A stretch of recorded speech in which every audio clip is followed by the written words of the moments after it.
ئەم پرسە گفتوگۆکەم لەگەڵ بەڕێز دکتۆر مانسۆر سوهرابی پسپۆڕی بواری ژینکە لە کۆڵنی ئەڵمانیەوە لەگەڵماندا. دکتۆر سڵاوتان لێبێت، تۆم کاتتان باش. ئەمە دوو جارە سەرۆکۆماری ئێران ئەڵێ دەبێت تاران دەبێت پایتەخت بگوازینەوە لە تارانەوە بۆ ناوچەیەکی دیکە و کێسا بڕیارە داوە موکرانە. ئەم بڕیارە ینی بڕیاری کۆتایی لێ دراوە یاخود چۆن بڕیارە درێت؟ سڵاو ڕێزم هەیە لە ئێوە و لە بینەرانتان. وەکو ئێوە ژامەژەتان پێکرد، تاران قەیرانی زۆری هەیە و سەرەکی ترین قەیرانیشی ئێستا بۆتە مەسەلەی کێشەی ئاو. ئێستا تاران ناتوانێت ئاو دابین بکا بۆ هاوڵاتیانی کە لەوێ دەژین. ساڵانە بەشێکی زۆر حەشیمەت لە تاران بەهۆی پیسبوونی هەوا گیانی خۆیان لەدەست دەدەن. زیاتر لە 50 ساڵە هەوای تاران پیسە.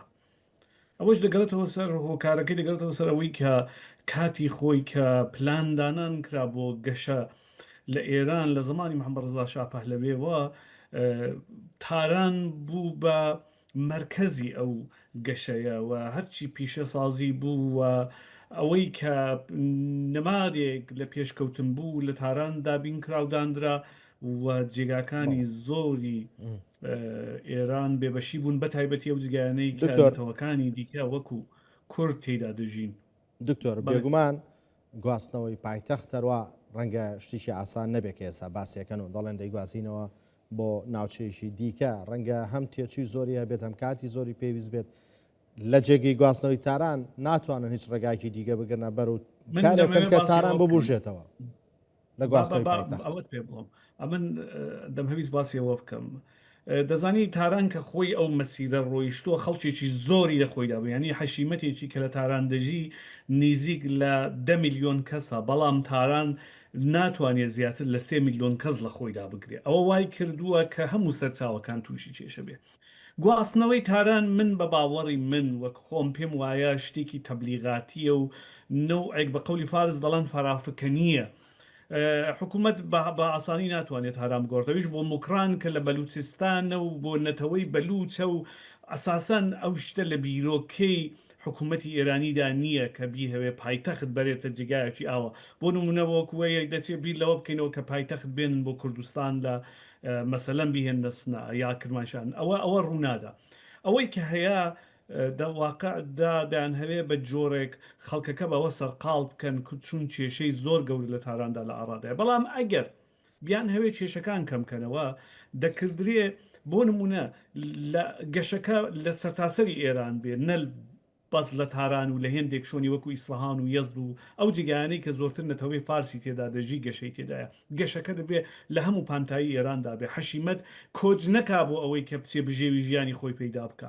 بۆ مەسلەی ئاو قەیرانی ئاویش لە زیادەوەی کە ئاو لە دوورگەوە بێنن لە دەریای عومان و لە خەلیجەوە بیهێنن بیبەن بۆ تاران کە بە هەر میترێکی سێجێ نزیک 6 دلاری تێدەچێت، دەبێ بۆ ڕیسایکلکردنی ئاو بەرنامە ڕیزی بکردێ بۆ ئەوەی کە فازلاوەکان پەساوەکان بتوانن بپاڵێونەوە وە دیسان کەڵکیان لێوەربگرنەوە.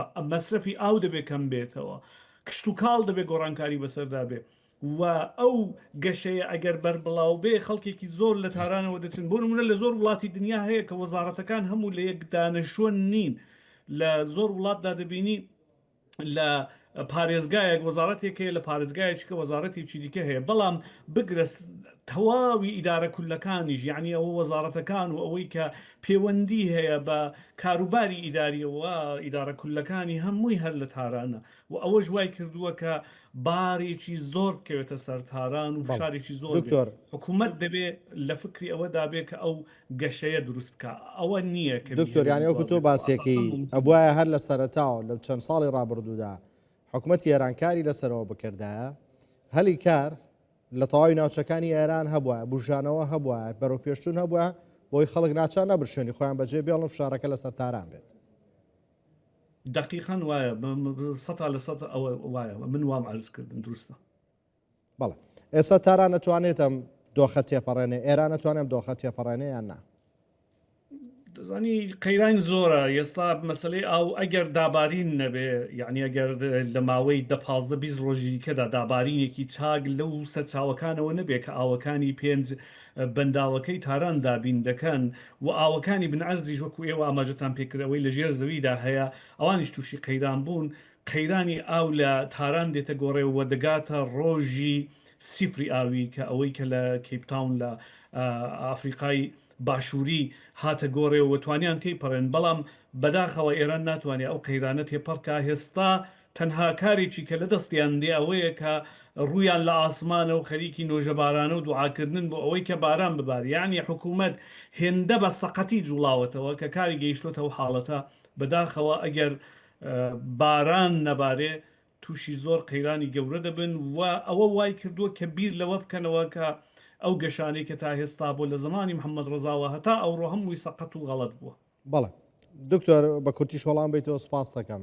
لە ساڵانی ڕابردووە چه عراق وەرەمی کوردستان زۆر گیرۆدە بوون بەدەستەوەی کە ئێران ئاویە گرتەوە لە بەنداوەکانی خۆی دا و نێشاوە بێت بەرەو هەرێمی کوردستان و چەندی ناوچەلارێمی کوردستان بۆم هۆیەوە شک بوون.